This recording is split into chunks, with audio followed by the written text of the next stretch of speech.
Greetings and welcome to another powerful edition of the Community Defender Talk Show, one powerful hour of truth in a day of falsehood. I'm your host, Brother Darrell Muhammad. I'm Sister Deborah Muhammad, and welcome to the Community Defender Talk Show. And of course, we are here yet again with another installment of what we believe will be an edifying and informative show.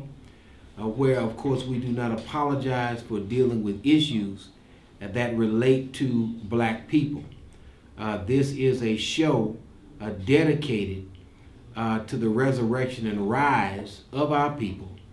And in the base of the show and the base of knowledge that we come from in the show is the teaching of the most honored and honorable Elijah Muhammad. And we come from the leadership of the Honorable Minister Louis Farrakhan.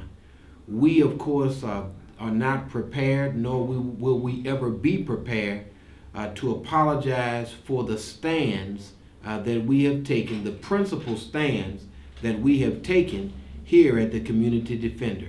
And so I would, of course, like to thank everyone that has tuned into the Community Defender over the years, whether you are an opposer to our position, or whether you are a supporter of our position. Anytime we indulge in the dialogue that needs to happen across this country and the perspective that needs to be brought, it's a good thing. It's a good thing for everyone concerned, because we do challenge the traditional notions, the traditional axioms that a lot of us have believed over the years, and we believe that a lot of what we base our decisions on in this state and in this nation, we base them on falsehood. And so what we try to do here at the Community Defender is uncover and expose the falsehood so that our people can be awakened by the truth. Now, today, of course, is, like all days, very special for our people, because this is the time of the resurrection and rise of our people. This is the time where white supremacy and the doctrine and idea of white supremacy is under attack by God Himself. God Himself has declared the doctrine of white supremacy to be a false doctrine that has come from the mind of Satan. And so all of us who are God-fearing, we must attack the doctrine of white supremacy, and we must attack the structure that has white man on top, black man on bottom, and other people can get in the middle. That whole structure must be spoken against, and we must work to undermine that structure. And that's what we've sought to do here at the Community Defender, to undermine in your mind the idea that white is supreme, and to reorient all of us with the idea that God is supreme, and that God, of course, is not a white man. So we wanted to lay that out, and I wanted to mention to you that there's a lot of turmoil going on in America with the Trump administration. A lot of those people who were comfortable are no longer comfortable, even though they were rich and powerful. A lot of the people who were comfortable have been made uncomfortable as a result of the Trump administration. But there was a man who did predict what would happen if Trump got elected. And a lot of times, Sister Deborah, we forget who called it. That's right. And, the Bible says if a man speaks a thing and it does not come to pass, that he's not of God. That's right. But that if a man speaks it and it comes to pass as he speaks it, then it was God that spoke through him. Now, I wanted to, if we could, Brother Director, run that clip where Minister Farrakhan was on the Cliff Kelly show. And he made some comments. This is about a 3-minute clip that I want to remind the viewing audience of. If you look at Mr. Trump, Right. Mr. Trump is a businessman. Certainly, he's done great things in the business world. Got a lot of money from his dad that helped. Oh, yeah, his dad was a nice fella. He ran a little dusty work. And like millions of dollars. When you start with that, that's pretty good. Like Mr. Joe Kennedy did. That's right. You know, The booze, right. white folk are allowed to be criminals and pass on money to their children to become clean. That's what Michael Corleone was trying to do. But Frank Lucas and none of our brothers who've done great in the drug culture, they were not allowed to have any money to pass on to their children that they could build on the era of the father that made something better for the children. But Mr. Trump is tearing away the skin of the onion of white civility. And the more he pulls the skin of that onion back, he's beginning to show something in the character of the whites that follow him, that they don't care what he says. He could say one thing this minute, another thing the next minute, and you could see that the man has a little problem. But he is exacerbating the race situation in America. And I will guarantee you, if he becomes president, he'll take America exactly where America is heading. He'll take you there on a rocket ship. How can a man say, he's not a thug, he's a diplomat, he's a president, we'll go into Iraq and we'll just take the oil? See, that's the thug coming out. That's that part of the nature of the beast that's manifesting. Well, if he becomes your president, you'll be just like him. And you know what the scripture says? Pharaoh was talking before his demise, and he openly said, me and my people are wicked. And when you get leadership that is not rooted in justice, then they begin to make the people just like themselves. Be careful, America. You're headed into the abyss of hell. And if you make a mistake in choosing your leaders, maybe you'll go there faster. And of course, there you have it from the Honorable Minister Louis Farrakhan. He did predict that you would be going to hell on a rocket ship at the election of Donald Trump. And when we see the confusion that is all around government, the Most Honorable Elijah Muhammad wrote about the confusion of leaders. And he said that men's hearts would even fail them according to the scriptures. And that's what we see going on today. We see corruption.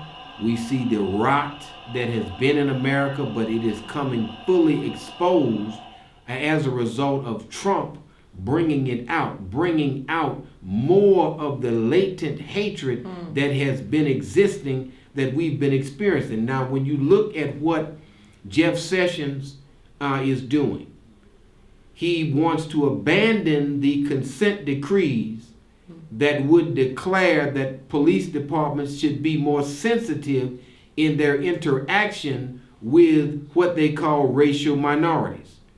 That there should be less shootings and there should be more oversight of police. But he wants to go in a different direction, and at the same time he's looking at suing universities that let in too many blacks because they fear that letting in blacks will discriminate against qualified white students.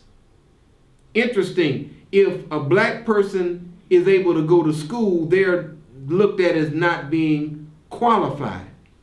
But one study that was done, several studies done about affirmative action admittance, found that blacks admitted on quote affirmative action programs had a higher graduation rate at many of these schools than those admitted otherwise. So the point is, when given the opportunity, black people have done well when they've gotten opportunity to do well. Black people have absolutely done above and beyond the average. The other thing that I would say is that he is ratcheting up the pipeline from school to prison with the things that Jeff Sessions is doing. He wants all of his attorneys to seek the most provable and most serious offense. They should seek a conviction. In other words, the longest time possible. Then they're going back to what they call civil forfeiture. And they want to do more civil forfeiture. What is civil forfeiture? That's when they pull you over and without any conviction just take your car, take your money. And one police department in Oklahoma is getting an electronic thing where they can scan your card to see how much money you have in the bank. And if you cannot justify why you have money in the bank, they can electronically remove your funds off of your debit card. These are the kinds of things that Donald Trump wants more of. Then you have two dumb senators from the state of Louisiana voting against the continuation of health care in a state that is fat, overweight, full of high blood pressure, full of cancer, full of diabetes, and full of poor people who cannot afford health care. They then are voting to throw all of those people out of health care and at the same time claiming to be for the people. And in short, what happens is that the greater white population, your hatred for black people is such a sickness that even though you know you need health care, you know you need Medicaid, you know you need cheaper health insurance, because a black man signed it, and because it is called Obamacare, you would rather die of cancer and have other people die of cancer than to continue what he signed into law, because you don't want a black man to have a positive legacy in what you perceive as a white country. And so Donald Trump hasn't even worked to establish his own legacy. He has only worked to undermine another man's legacy. And that's the sickness that those who support him follow. You're sick. You're insane. And when you look at how his administration has functioned, you see the insanity. When you get a job at the White House, you got to make sure that you get it through the temp service, because you won't be there long. You know, the temp service where you can work for a day, you can be like a day laborer and work a job for 2 weeks, work a job for 1 week, work a job for a few days. That is literally how the Trump administration has been. It's been like a temp service, because you only work for a few days and then you're laid off or you're fired or you have to leave. That's the kind of stupidity. Now, some of you who claim that, who believe that white people can run things better, the Obama administration, like it or not, did not have this kind of stupidity and scandal and investigation. It was the most clean administration in the history of the United States of America. No scandal. Even Reagan had Iran-Contra, where he was selling dope in America, using those drugs then to buy arms to fund wars. Okay, he was doing criminal activity, and he had numerous scandals. The same with George Bush. Numerous scandals throughout his administration. Barack Obama, no scandal, nobody went to jail. And in all of these administrations, somebody went to jail, and it looks like people are on their way to jail in the Trump administration. So this is just a fact. You just got to admit that a black man did a better job of administrating the affairs of the United States of America than Trump does. And it's your hatred for black people that caused you to vote in such a stupid way and get such a stupid result. And what we're telling our people is really just to stand up, because after you've done all that you can do, and after you've said all that you can say, unify and stand up together. Let's go ahead and take this call. Go ahead, caller. You're on the air with the Community Defender. Greetings, Brother Darren, Sister Deborah. Great to see you guys back. Yes, sir. Great to be back. Great show, and you're hitting on all the right topics. As you know, Brother Darren, you're sitting in the hot seat, in the hot bed of extremist right-wing activity in the city of Lafayette. So I won't hold that against you, being sitting here in the Lafayette area, you and Sister Deborah. But you know what? Speaking truth to power. Brother Darren, we have a lot of our own people and politicians who hold the line with the system. The system being, and you just talked about Donald Trump. How Donald Trump got in power? He got in power because the system put him in power, and it was the media, and it was the people, and especially here in Lafayette, you have a lot of Trump supporters, and you have a lot of entities that support Donald Trump and won't tell the truth about it. A lot of media.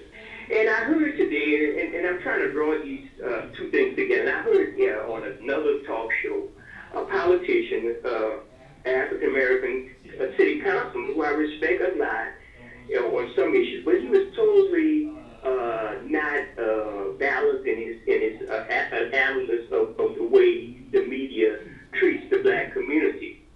And I'm saying this because he was defending corporate media operation to advertise in Lafayette over an issue of a reporter, the way she do her story. And the whole thing is that reporter never did a story, didn't do a story on how right-wing extremist media, operations and government go after hold their own black entities. You know what's going on in the city of Baton Rouge, the BRAVE program, how they want to bring up all kind of situations that black folks might be misusing funds, or because other individuals are associated with the BRAVE fund, that we shouldn't give money to them because they're some type of rebels. They're saying things negative. Well, that's the same thing going on here in the city of Lafayette, where they're after the individuals within the SMILE organization concerning funding. My thing is this: if this reporter wanted to be fair and balanced, Brother Darren, the thing that she should have done, she should talk about how right-wing extremist media has been trying to pull at the thread of all of these programs and look for something to go after agencies that have been in power for a long time. And you see it in the past with the Lafayette Housing Board. You see it with SMILE. So Ms. Claire Taylor seems to want to focus on problems in the black community, which is right there. But never focus on the problems in the greater, or we could say white community, when the right-wing extremists want to go after these programs based on the fact that they perceive that something was done wrong with the money. Black folks should not be in control of money for funding of programs because that's not their money. That's their take on it. But as you could recall, Brother Darrell, everybody pays taxes. Black folks pay taxes. So that's a entitlement program, and they actually use this word entitlement program, that we entitled to something. Well, if black folks are associated with it, it must be bad. So I just want you to comment on that briefly, and I think the councilman was somewhat off, but he wasn't balanced in his way of looking at it, because if he would have focused on why the media does not ever go after the right-wing agenda, which is prevalent in Louisiana, then we have some else going on. Thank you so much, Brother Darren. Absolutely. And of course, that kind of unfairness in the way that things are portrayed in the media has been persistent, which is why very often we use alternative media. One media source being finalcall.com, which I always recommend that people go to alternative media sources. RT.com is another one. DemocracyNow.org is another alternative media source where news articles and things are well researched and well written and dealt with, I think, in a more balanced way. But we have something similar going on in the city of Baton Rouge with this mayor, and the Mayor Sharon Weston Broome, and of course she comes in on the controversy with Alton Sterling and him being murdered, and her desire to see the police chief leave because he values dogs more than he values human life. So it's a situation to where, let me get this caller right quick. Hold on just a second, caller. So she comes in and she's criticizing and has criticized the police department. And that's one of the holy grails of the white community, is that no one is to criticize police shootings, police tactics, and they're using the brave fund of creating a controversy, which really is not a controversy, in order to try to bring her administration to heel and to toe their particular line. So it's unfortunate that they smell fear. And I'm going to say this. With the mayor, president of East Baton Rouge Parish, the mayor president, she is being attacked by dogs. And dogs, when they smell fear, they attack you more. That's right. When she overreacted to what Arthur Reed or Silky Slim Reed said and cut off all the contracts in the knee-jerk reaction, that showed a vulnerability, and the dogs just kept barking. So now they're writing letters, they're writing stories, they're talking about it every day because they're trying to use this little thing to bring her down. But everything she did really is legitimate.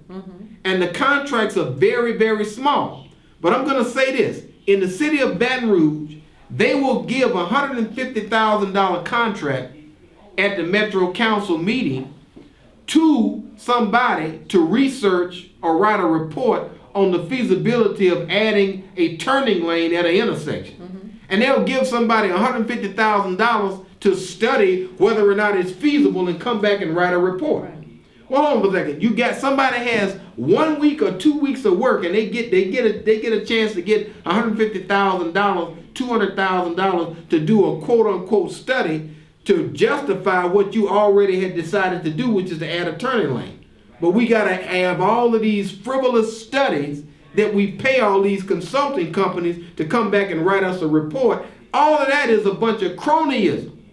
And it amounts to a whole bunch more money than the $125,000 that LSU is not getting in their BRAVE grant. In other words, white folks should get all of the taxpayer dollars and black folks should get nothing. Now, we're going to deal in just a second with what Delgado, the former councilman, said, the person who ran for mayor and is a sore loser, said. We're going to get into that in just a second. Go ahead, Carl, you on there with the community defender. How you doing, Brother Down? I'm doing fantastic, sir. Yes, sir. During the program, you and Sister Deborah, y'all always do an excellent job, superb job on hosting the show.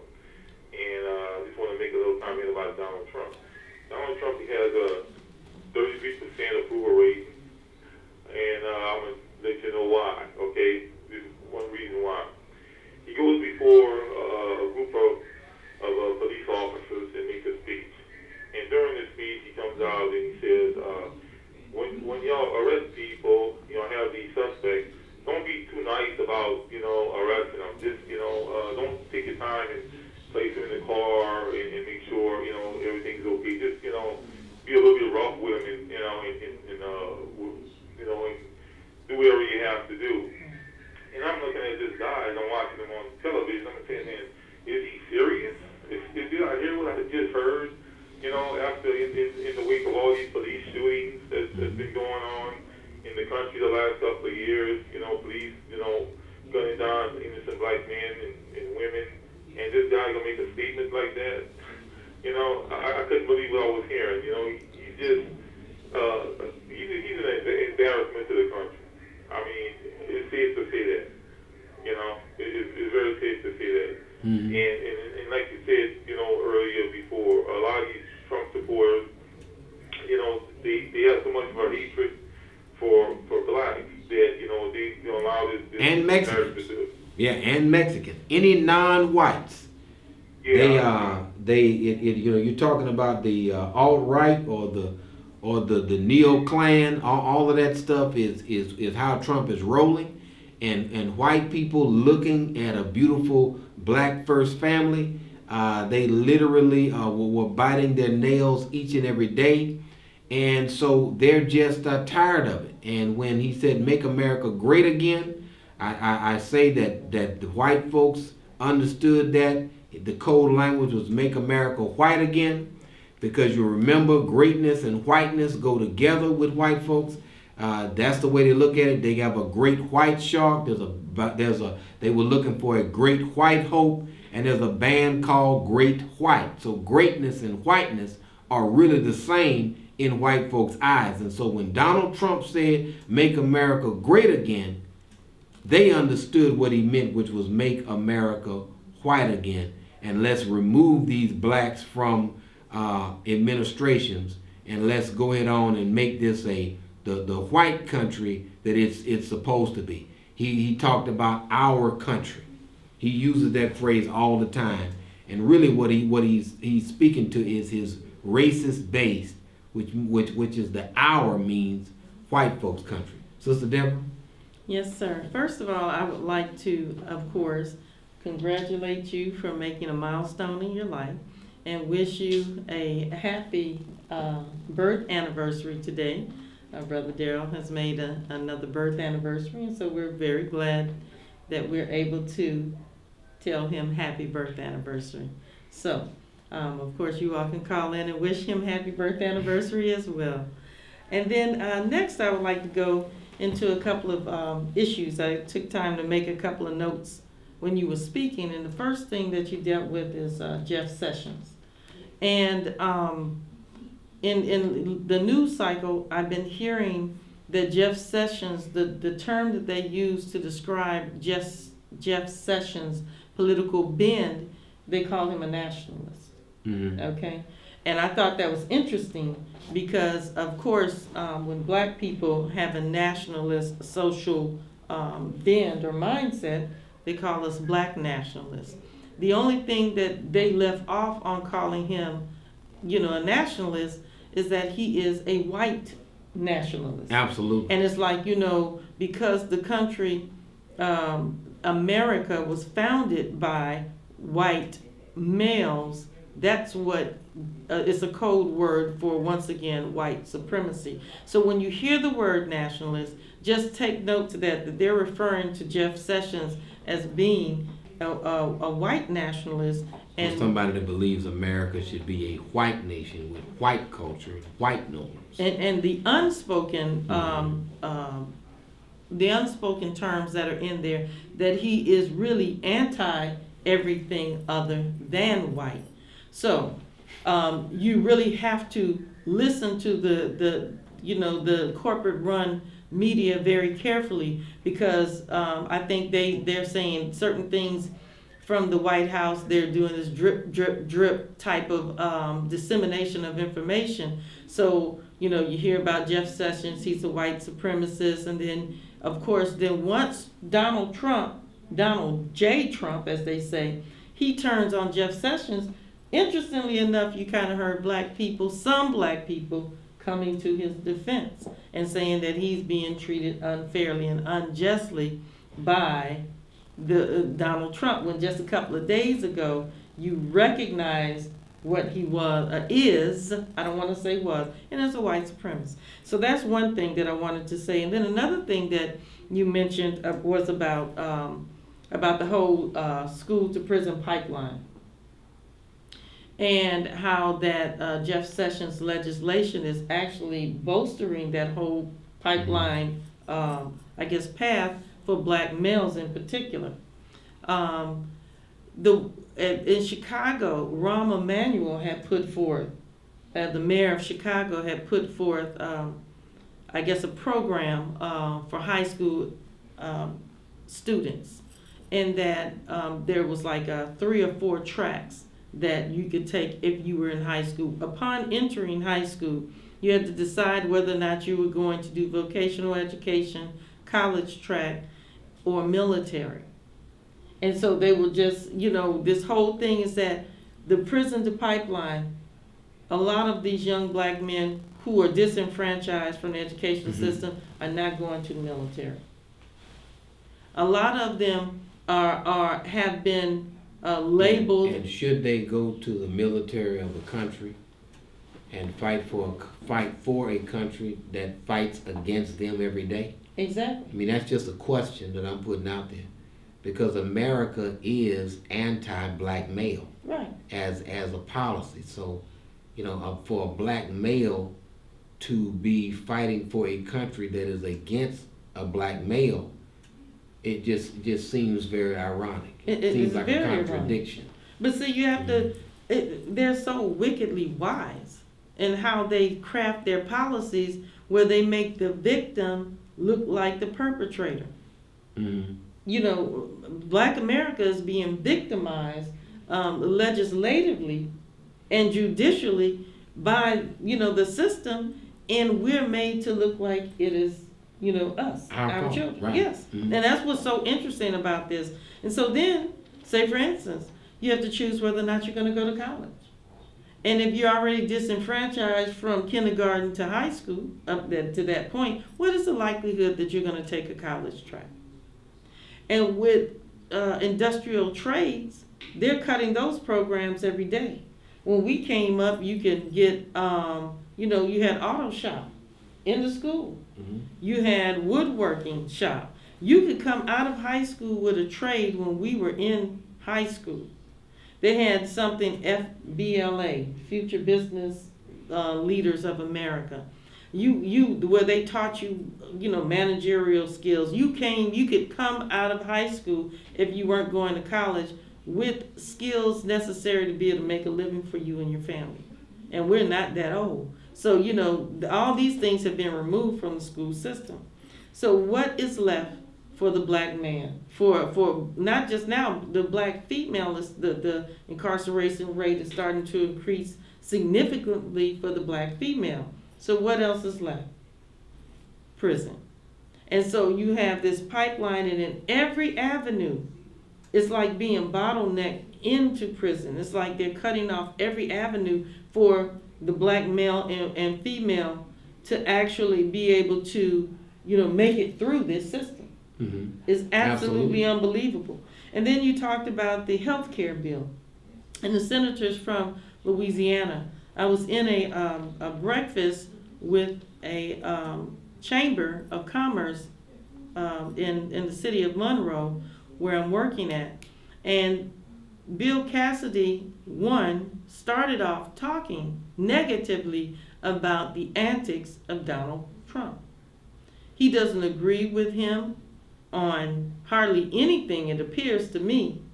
However, as long as Donald Trump continues to say what the Republican Party wants, because Donald Trump was was a Democrat, pro-choice Democrat, before he changed over to the Republican Party because he knew that he couldn't get, elected a Democrat. So as long as Donald Trump does not oppose the legislation and is blindly signing off on legislation, the Republican Party, no matter what he does, will continue to back him. So Bill Cassidy, just to speed things up, he said that they wanted to do away, and of course he's a physician by trade.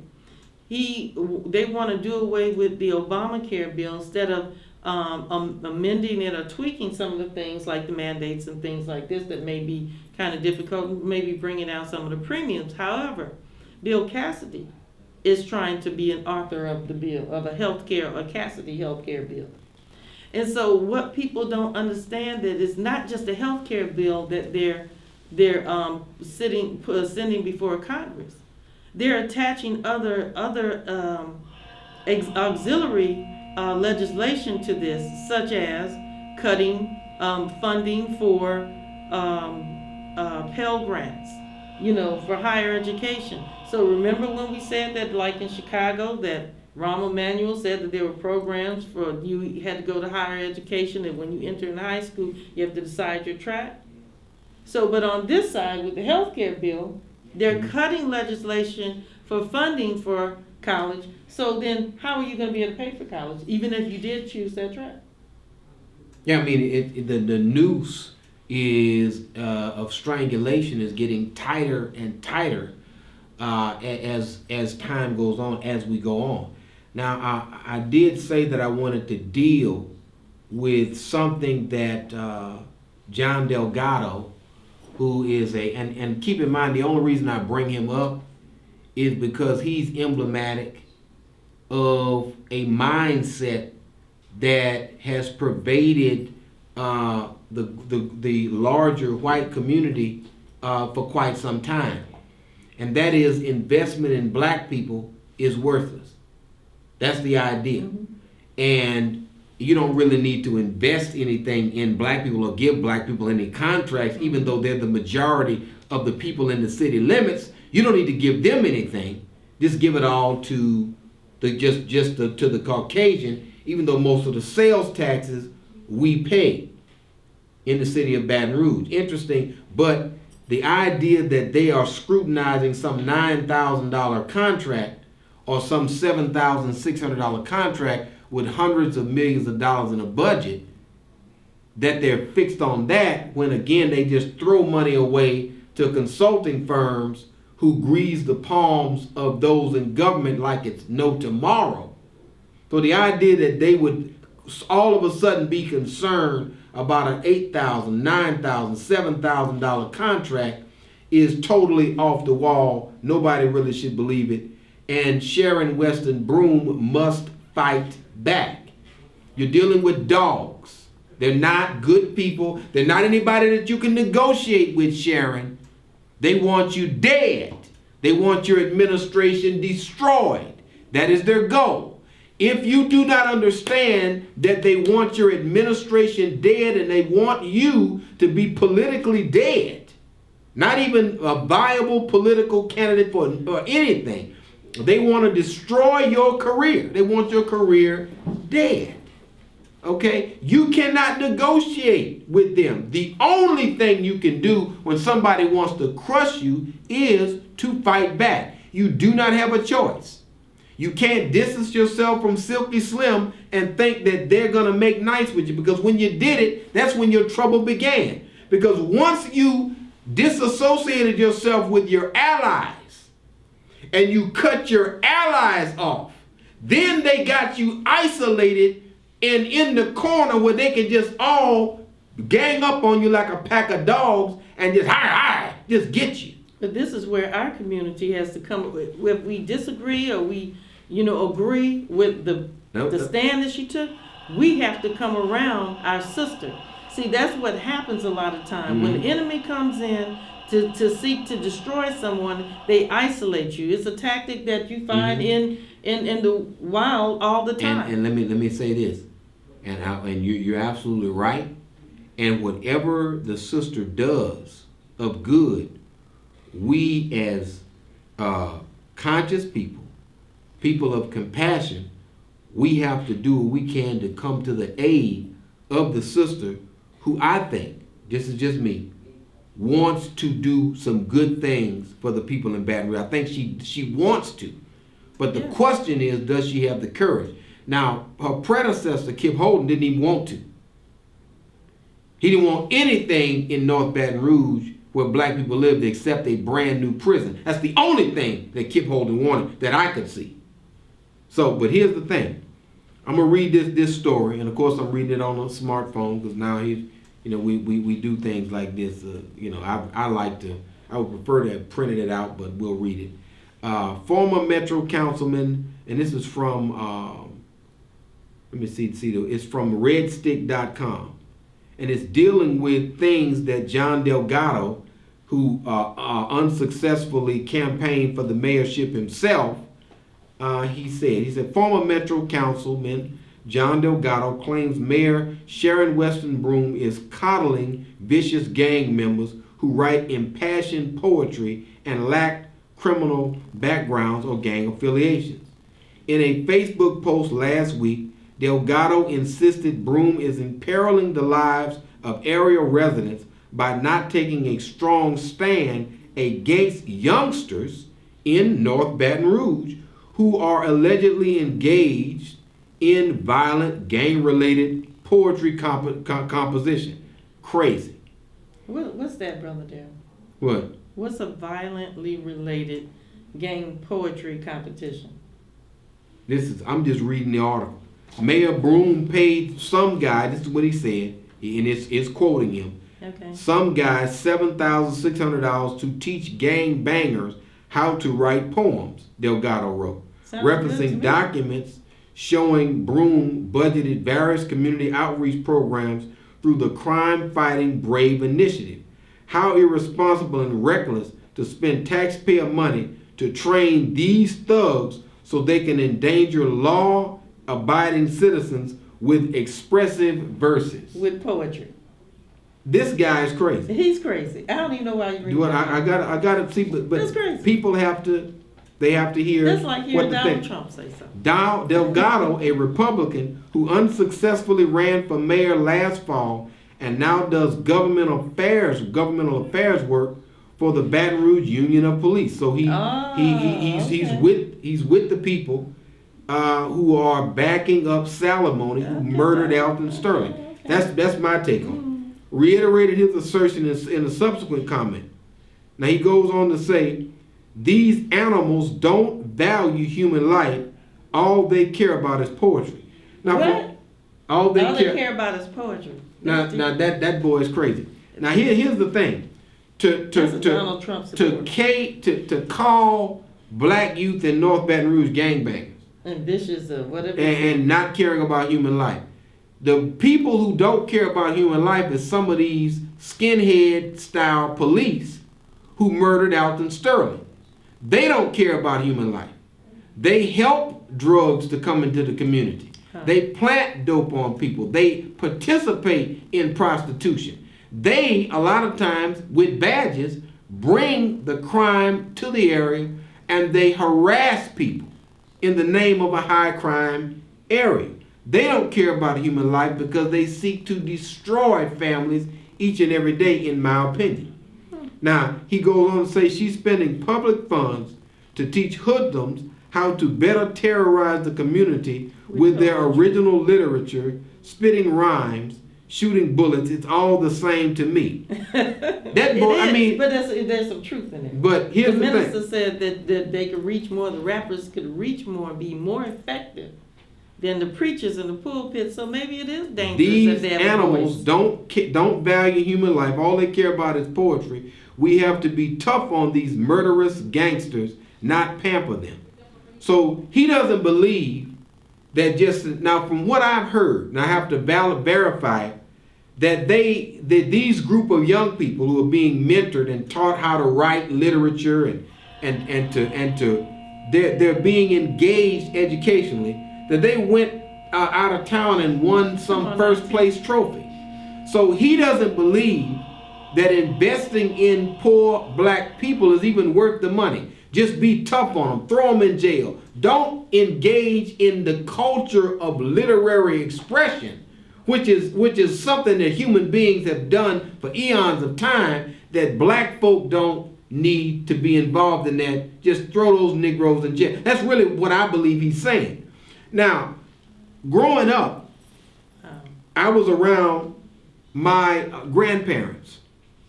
And my grandparents, my grandmother is still alive. She'll be 102 in September. And she lives, does everything for herself, functions. She cooks for people when they come by, keeps a very clean house, handles, does things that, some people 30 don't keep a house as organized as she does. But the thing I used to see is my grandparents reading the Bible. And when they would read the Bible, a lot of times they could not sound out the words because they both left school at an early age because somebody said they don't really need to go to school that much. That's right. They would only go to school 3 or 4 months out of the year because they had to get back to the fields because society said you don't need they don't need education.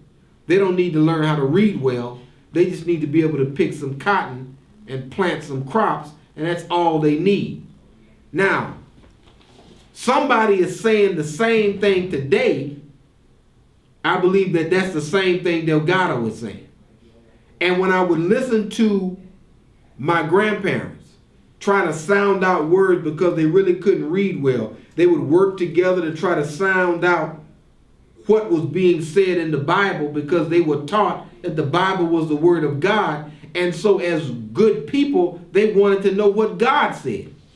So even though they didn't struggle to read the newspaper, they didn't struggle to read books, they struggled together to try to read and find out what the Bible said. And I would see them, just jump over words and not really pronounce it right and say, well, what does that mean, Daryl? They'd ask me, they'd ask my sister to help them read the Bible. Right. And when I look at